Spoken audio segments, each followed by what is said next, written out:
কাঁচা লঙ্কার official YouTube চ্যানেলে সবাইকে জানাচ্ছি একটা ওয়ার্ম ওয়েলকাম। আশা করি আপনারা প্রত্যেকে খুব ভালো আছেন। ঠাকুরবাড়ি রান্নার বই থেকে আজকে বানাবো পটলের মালাইকারি। নিরামিষ দিনের জন্য এক ভারী সুন্দর রান্না। উপকরণ লাগে কিন্তু নামমাত্র। চলুন আমার সাথে কাঁচা লঙ্কা রান্নাঘরে। প্রথমে আগে আপনাদেরকে উপকরণগুলো একবার দেখিয়ে নিই। পটলের মালাইকারি বানানোর জন্য প্রথমেই আমি গোটা পটল নিয়েছি, যেগুলোকে খোসা ছাড়িয়ে নিয়েছি। পটলগুলোকে কিন্তু গোটা গোটাই রাখবেন। 1 কাপ মতো নারকেল কোড়া নিয়েছি। লম্বা করে কেটে রাখা আলু নিয়েছি। 2 টেবিল স্পুন আমি টক দই নিয়েছি। 1 টেবিল স্পুন আমি কাঁচা লঙ্কা বাটা নিয়েছি। 1 টেবিল স্পুন আমি আদা বাটা নিয়েছি। গোটা গরম মশলা নিয়েছি, যেমন দারচিনি, লবঙ্গ আর ছোট এলাচ। স্বাদ মতন চিনি নিয়েছি। স্বাদ মতন নুন নিয়েছি। 1 টিস্পুন আমি হলুদ গুঁড়ো নিয়েছি। আর নিয়েছি আমি হিং। আমাদের কিন্তু এ কটাই উপকরণ লাগছে। চলুন এবার রান্নাটা শুরু করি। তবে এই রান্নাটা শুরু করার আগে প্রথমেই আমরা নারকেলটা একটু বেটে নেব। তার জন্য একটা ব্লেন্ডারে নারকেল কোড়াটা দিয়ে দিলাম, আর তাতে সামান্য একটু জল দিলাম। জল দিয়ে ভালো করে ব্লেন্ড করে নিলাম। নিয়ে একটা স্মুথ পেস্ট আমরা বানিয়ে নেব।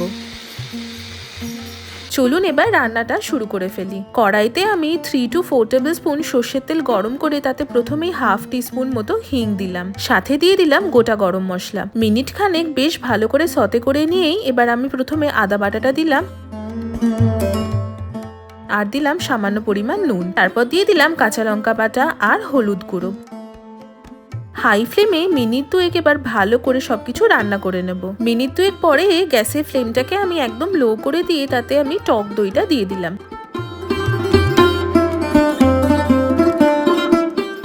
টক দই বেশ ভালো করে প্রথমে মিশিয়ে নিচ্ছি আমি। টক দইটা বেশ ভালো করে মিশিয়ে নেবার পর গ্যাসের ফ্লেমটা হাই করে একে একে পটলগুলো দিয়ে দিলাম, আর তার সাথে দিয়ে দিলাম লম্বা করে কেটে রাখা আলু।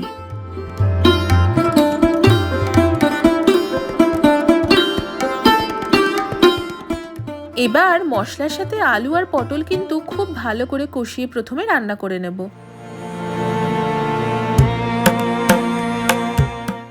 কষানোর মাঝে আমি স্বাদ মতন একটু চিনি দিয়ে দিলাম, আর দিয়ে দিলাম স্বাদ মতো আমি সামান্য পরিমাণ একটু নুন।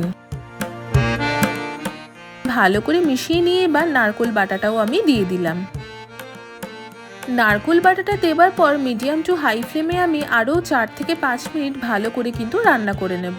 এরই মাঝে আমি যে ব্লেন্ডারে নারকেলটা বেটেছিলাম তাতে 1 কাপ মতো গরম জল ঢেলে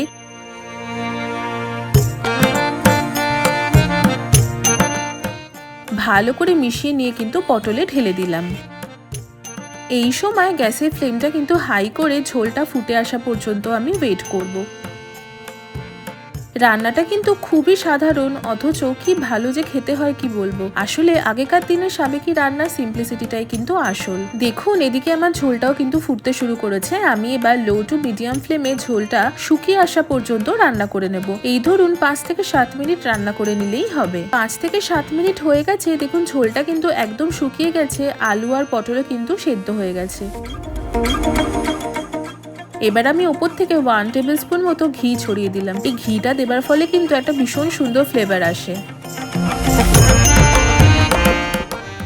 ঘিটা দেবার পর গ্যাসের ফ্লেমটা অফ করে দিলাম। আমাদের ঠাকুর বাড়ির পটলের মালাইকারি কিন্তু একদম তৈরি হয়ে গেল। ভীষণ সহজ এবং ভীষণ সিম্পল ওয়েতে কিন্তু এই রান্নাটা হয়ে গেল। আমার মা পটল খেতে ভীষণ ভালোবাসে। মায়ের তো খুব ভালো লেগেছিল এই পটলের মালাইকারিটা। আপনাদেরও আশা করি খুব ভালো লাগবে। কেমন লাগলো আজকের এই রেসিপিটা কমেন্ট সেকশনে জানাতে কিন্তু একদম ভুলবেন না। আপনাদের কমেন্ট পড়তে আমাদের ভীষণ ভালো লাগে। আশা করি আপনাদের আজকের এই রেসিপিটা ভালো লেগেছে। যদি ভালো লেগে থাকে তাহলে অবশ্যই আমাদের চ্যানেলটা সাবস্ক্রাইব করবেন, আমাদের ভিডিওটা লাইক করবেন, আর এই ভিডিওটা সকলের সাথে শেয়ার করবেন।